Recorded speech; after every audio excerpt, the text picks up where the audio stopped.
Kick-off number 3 kwenye mtazamo wa vichwa mbalimbali vya magazeti makubwa ya kimichezo, lakini leo tutaitazama gazeti la Mwana Sport kubwa kabisa la kimichezo katika siku nzuri kabisa ya Jumatatu leo ya mwezi wa 5, ikiwa ni tarehe 5 kaka ya mwezi wa 5. Inatupa nafasi sisi ya kutazama kile ambacho kimeandikwa na tunakipa uchambuzi. Wewe popote pale ulipo unapata ladha pamoja na burudani nzuri kabisa kutoka kwenye show kubwa ya magwiji ya namba 10, ambapo magwiji ndio wanapata nafasi ya kupata nafasi kubwa ya kuchambua kile ambacho sisi tunakipa nafasi, na wewe unatulia mtazamaji na kupata kitu kikubwa. Kwa mara nyingine tena, mimi ni Idi Nonga, nipo na mtaalamu hapa Zuberi Mkalabwa kutazama kile ambacho kimeandikwa kwenye gazeti la Mwana Sport, na stori kubwa ambayo imetolewa leo na gazeti la Mwana Sport ni aibu.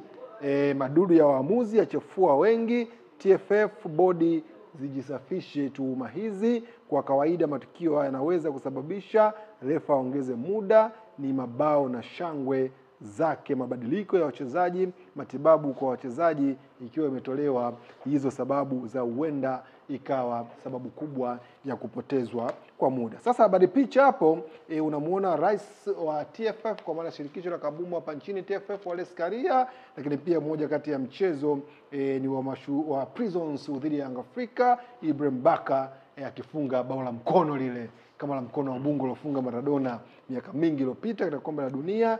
Lakini yupo Kefa Kayombo hapa, mwamuzi wa mchezo wa juzi hapa wa Simba waliocheza dhidi ya Mashujaa, lakini pia kuna mwamuzi msaidizi wa mchezo pia wa Mashujaa hapa dhidi ya Simba Sports. Sasa mara baada ya kumuona Wallace Karia moja kwa moja ikaunganishwa na taarifa kubwa ambayo Young Africa ametoa taarifa kwa umma kaka kuhusiana na mchezo wa dabi na kesi iliyotolewa majibu ya siku za hivi karibuni kutoka katika mahakama ya usuluhishi michezoni kwa maana ya CAS. Sasa taarifa kwa umma, ngoja niisome kama ilivyo.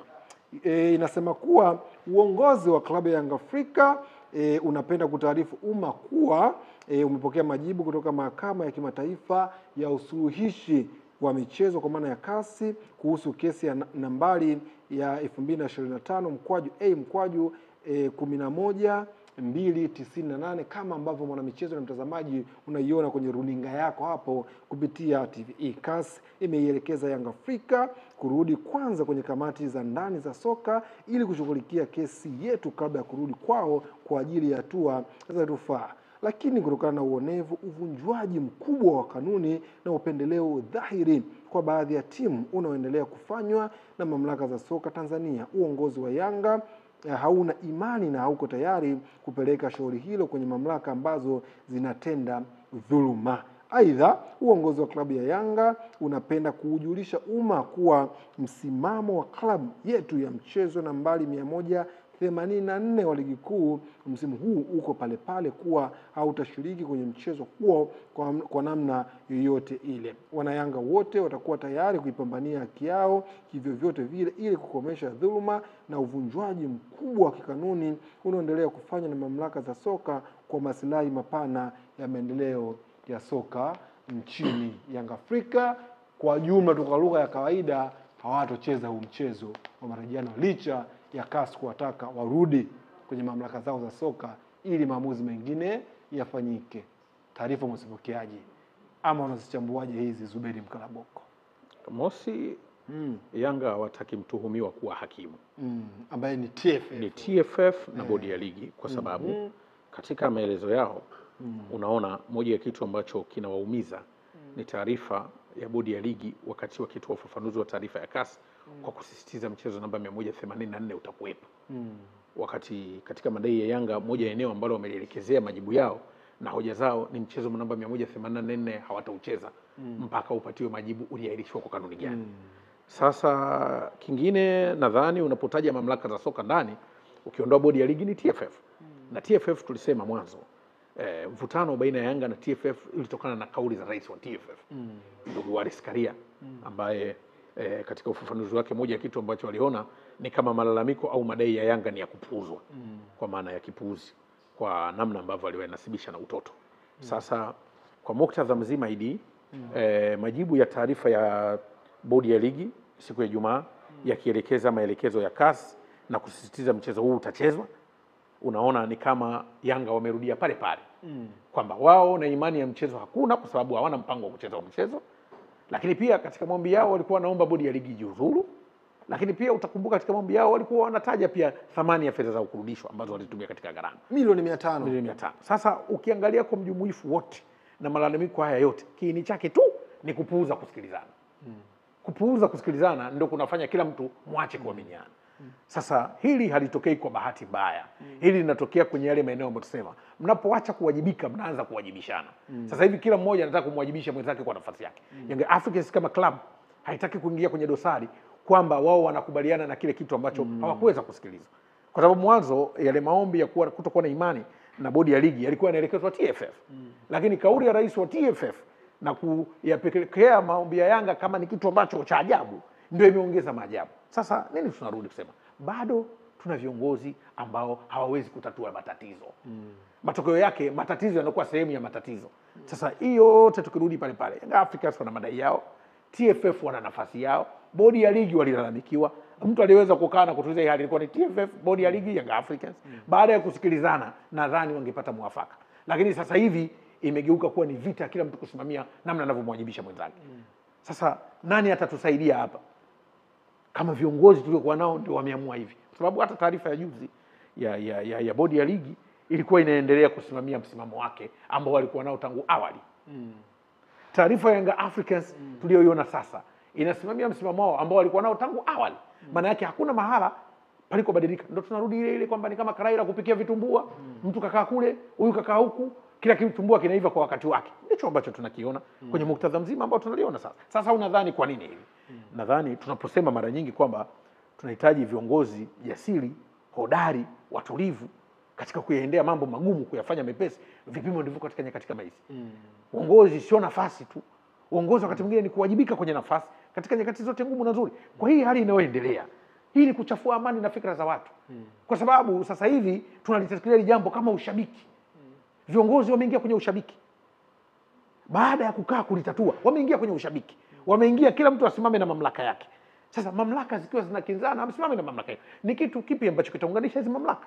Sasa hivi ukikaa ukisema huyu yuko hivi, ni ushabiki tu mja. Sasa hawa watu wanaposhindwa kutuunganisha kimamlaka, tafsiri yake nini ambacho kinaenda? Tafsiri yake ni kwamba tunaendelea kushuhudia watu ambao wanapewa madaraka makubwa, kumbe kwao hawawezi kuyageuza wanayowajibikia, isipokuwa yanawazidi maarifa.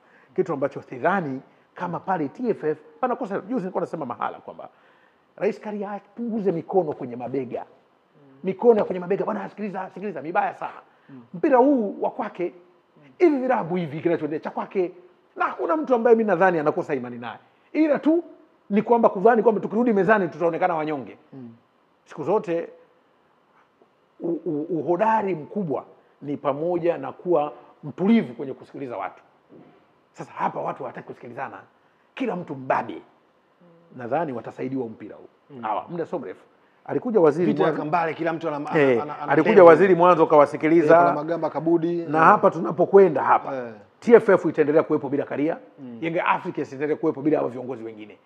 Tunakokwenda hapa kwa hawa viongozi wanakotufikisha ambao kukaa kuitana kusikilizana, kila mmoja anataka kutafuta usahihi, watatafutiwa kuwa wana makosa. Naomba nikueleze. Hawa viongozi hawa, kila mmoja anayetaka kujifanya yuko sahihi, kuna mtu atawatafutia makosa. Na hakika tunakokwenda watatafutiwa wao makosa. Kwa sababu wanaanza kushindwa kusaidia tatizo, wanataka kugeuza kila mtu yuko sahihi. Tulipofikia warudi kutusahihisha, wajisahihishe, wote pamoja watafute suluhu. Sasa kila mmoja anataka kukaa kwenye nafasi yake. Bodi wako sawa, Yanga wako sawa, TFF wako sawa, hawana shida. Wanakuja na akili za mashabiki. Mashabiki wao ni kushangilia tu matatizo. Sasa mpira wetu, hawa watu hawa, hizi taasisi wamezikuta, watazipisha. Na taasisi zitakuwepo, na lazima tuseme, kwa sababu sasa turudi sasa kuwaonya, hiki kitu kinachoendelea hakiwezi kuwa kitu ambacho kina faida katika mpira wetu, hakiwezi kuwa kina faida katika nchi kwa kipindi hiki. Kama tunaweza tukawa na viongozi ambao matatizo yanatokea hawawezi kuitana pamoja kuyamaliza. Huyu anatoa kauli ya msimamo wake, kwa maana yake kila mmoja anawajibika. Kwa hivyo ni vitu ambavyo kiuhalisia vinaumiza, havitufurahishi. Miezi iliyopita karibu mwezi mzima tunajadili jambo. Leo limerudi katika sura. Ni tangu Ijumaa nilipata wasiwasi ile taarifa bodi ya ligi. Sasa hii mbona tunarudi tulikotoka? bodi ya ligi inatakiwa wafanye nini pale? Bodi ya ligi hawa wameelekezwa warudi bodi ya ndani. Nafikiri taarifa yao ingeakisi bwana, tumepata taarifa kutoka CAS, hawa watu warudi ndani kwenye kamati. Kamati zipo kupokea malalamiko ya mtu yoyote. Bila kujalisha unalalamikia bodi. Zile kamati ni siku 5 tu mara baada ya kutokea kwa tukio, na siku 5 zimepita hizo. Sasa juzi baada unajua kilichokomisha kuendelea kusikilizana siku 5 si baada ya kupelekwa CAS. Ndio. Sasa baada ya majibu ya CAS maana yake walioarifiwa ni Young Africans wapeleka madai na hawa ambao walikuwa wadaiwa liko valid. Liko bwana jamani, sasa jambo limerudi. Taarifa pale ingekuwa nzuri tu bwana, taarifa kwa sababu tunachotaka ni suluhu. Sio kila mtu asimame bwana, tumepata taarifa Young Africans na sio pengine wangetoa direction hii tunaizungumza bwana, tumepata taarifa kutoka bodi ya ligi na moja ya maelekezo ya bodi ya hii nini ya CAS irudi kesho. Kwa hiyo milango iko wazi, kamati itaendelea kuwajibika kwa mujibu wa kanuni ambazo tumejiwekea wenyewe, kwa sababu bodi simeundwa na vilabu. Lakini sasa imetolewa taarifa ya kuonyesha mtu mamlaka yake, capacity aliyokuwa nayo, locus ile aliyokuwa nayo, kwamba tuko hivi na mechi tutapanga vile vile. Wakati huyu ngoni mwa vitu ambavyo kavipeleka kwenye malalamiko ni pamoja na huo mchezo, ni pamoja na imani ya bodi. Tafsiri yake ni kwamba ndio hiki unaona taarifa ya Young Africans nao imesimama kama taasisi. Sababu hii taarifa ni transmission institution statement, taarifa ya taasisi. Tafsiri yake kuna kitu tunapungukiwa. Na nikikwambia bodi sio chombo huru, tafsiri yake ni vitu kama vitu tunavyoviona. Kingekuwa ni chombo huru, moja ya kitu ni kulinda hadhi ya taasisi yake. Si ndio kama hivi Zuberi ambavyo inalinda inasimamia kile ambacho wanaamini kiko sawa kikanuni. Kiko sawa kikanuni, kiko sawa kipi sasa? Kwa sababu hawa waliwapeleka huku juu wakiwa wamevuka huku kwenu. Sio? Wamewapeleka huku juu wakiwa wamevuka, wameelekezwa warudi huku kwenu. Na nyinyi mnakili mmepata taarifa kwamba huko juu walikuwa wapeleka wameelekezwa warudi kwenu. Lakini taarifa ya bodi ilikuwa imeshangilia kama hao wameshindwa kesi. Hao wameelekezwa warudi chini. Hakuna hukumu iliyotoka kwa maeneo ambayo, yani umechukua kesi ya mahakama ya mwanzo umepeleka mahakama kuu. Ndio kilichotokea. Tafsiri yake kesi ya mahakama ya mwanzo umepeleka mahakama kuu. Kwenye kesi kuna watu wa sheria wanajua wana kitu unaitwa jurisdiction. Uwezo wa mahakama kuweza kuendeleza mashauri. Na jurisdiction zimegawanyika.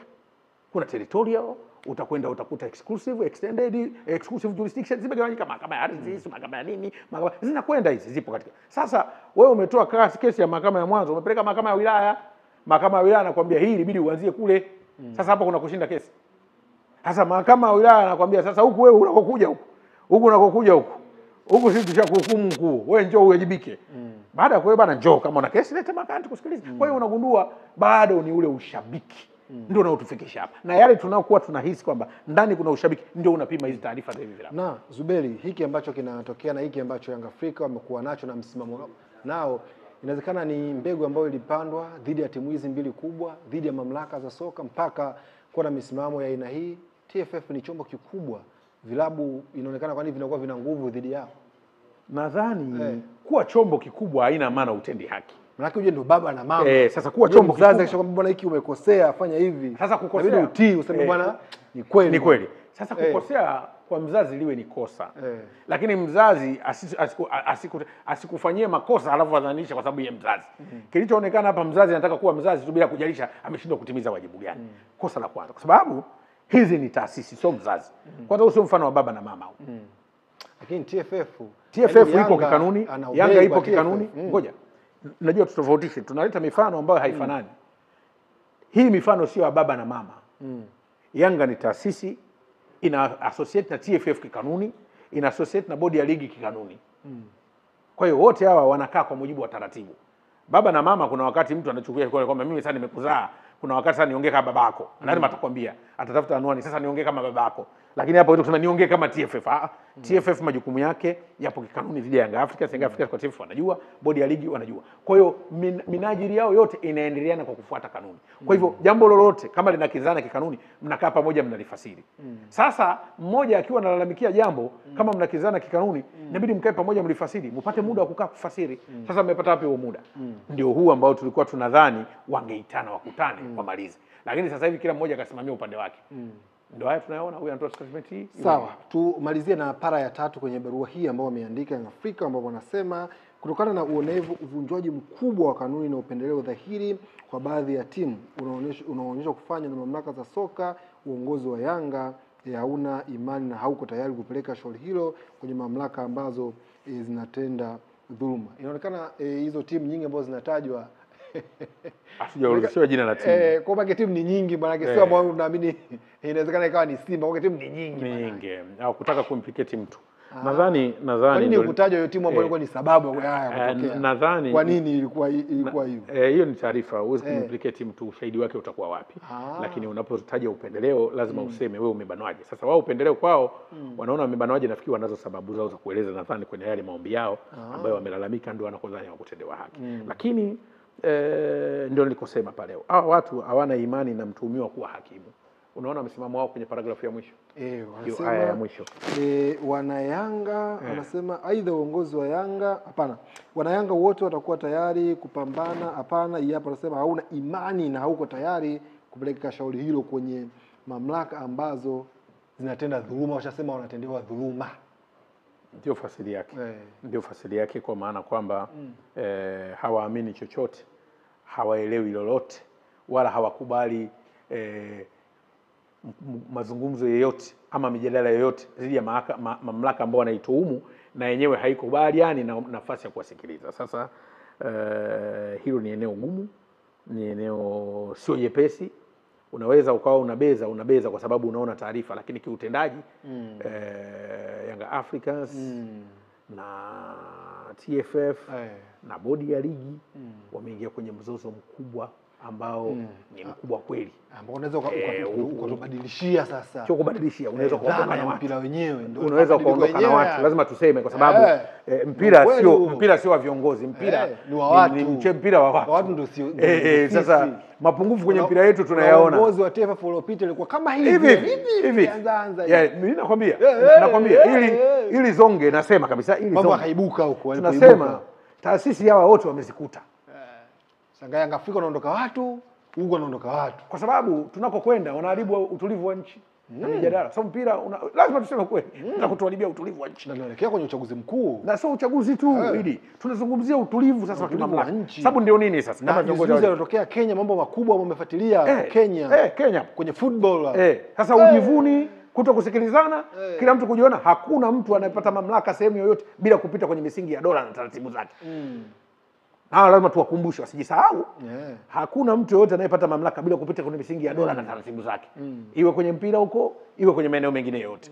Sasa ukifika hatua unaanza kugusa maslahi ya wananchi. Sasa maslahi ya wananchi, public interest. Public interest. Sasa hivi imeshakuwa public interest. Duzi serikali imewasikiliza, ikadhani wana hekima. Ule mtego ule. Ule mtego. Lakini Zuberi sio kwa maana kuingilia mpira. Mtego kwa maana hawa watu pengine wanatoa ushauri. Cha kumalizia, pia kumejuka mjadala kwenye mitandao ya kijamii, forums mbalimbali huko za forums lazima kiwake wanasema kama mabwana hawana imani na hizi kamati, mbona wanacheza ligi na mashindano mengine? Hawana imani na hizi kamati kusikiliza shauri yao kwa kuwalazimisha kucheza mechi. Hapo tu Yanga wana ugomvi wa mechi namba 184 ambayo wanalazimishwa wacheze. Wao ndio hawaichezi. Sio vitu vingine. Vitu vingine hapana, hawaichezi hiyo mechi. Na hawana imani na bodi kwa sababu inawalazimisha kwenye mechi ambayo wao wanadhani, maana kati tuwasemea hapa, wanadhani ili ailishwe kinyume na utaratibu, hakuna kanuni ili itakuwa kualisha ile mechi. Walitumia kanuni gani kualisha mechi? Unaona maswali yao yalipo. La pili, imani na hii bodi hawana. Ni nani sasa angewafanya wakae pamoja kutokuwa na mtu mwenye ambaye kwani mtu ambaye umwamini huwezi kukaa naye? Lazima kukaa naye. Kwa hiyo tafsiri yake ni kwamba naona sasa viongozi wetu wa mpira hawa wote na hizi taasisi za mpira tunakofika lazima tuwakumbushe watasaidiwa kazi. Watasaidiwa kazi zao sasa. Sipuze wao kusaidiwa kazi zao.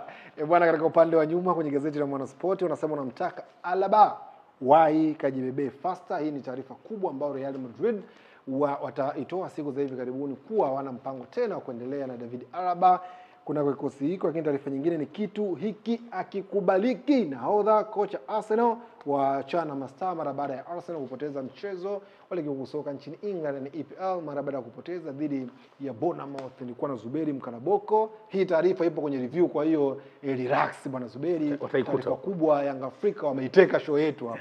Unajua ilikuwa ni hot, ilikuwa ya moto moto. Tumekuwa tuifanye hapa, watu wangesema bwana vipi tena kwamba hawajaiona. Bwana Zuberi unampata kwenye mitandao mbalimbali ya kijamii kumwandikia Zuberi Mkalaboko, unampata kwenye Instagram na mitandao mingine ya kijamii. Mimi ni Idi Nonga, ukiniandikia Idi Nonga na pia unanipata. Je, hili lilitokea? Bodi ya ligi watajibu vipi na mamlaka za soka nazo zijibu vipi? Ni muda wa kusubiri na kuona. Mimi ni Idi Nonga, hii ni namba 10, bado tupo, wewe endelea.